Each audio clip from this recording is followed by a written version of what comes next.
खांसी, सर्दी, गला खराब? एक सिंपल आयुर्वेदिक नुस्खा है जो तुरंत राहत देता है। 1 पिंच मुलेठी पाउडर और 1 पिंच सीतोपलादी चूर्ण में 1 टीस्पून प्योर हनी मिक्स करें और थोड़ा थोड़ा लिक करें। मुलेठी गला सूद करके इन्फ्लेमेशन कम करती है। सीतोपलादी बलगम को लूज करने के साथ साथ इम्यूनिटी बढ़ाती है और हनी थ्रोट को कोट करके इरिटेशन कम करता है। ये चूर्ण खाने के बाद 30 मिनट तक पानी ना पिए ताकि इसका इफ़ेक्ट गले में रहे। इसे सिर्फ 2 से 3 दिन तक लें, ज़्यादा दिन तक लेना अवॉइड करें। और याद रहे, 1 साल से छोटे बच्चे, हाई बीपी पेशेंट्स और डायबिटिक्स इस नुस्खे का यूज़ डॉक्टर के सलाह से करें।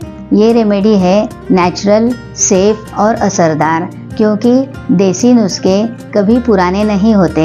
मैं हूँ डॉक्टर प्रतिभा जैन। मिलती हूँ नेक्स्ट हेल्थ टिप में। पसंद आए तो सब्सक्राइब करना ना भूलें।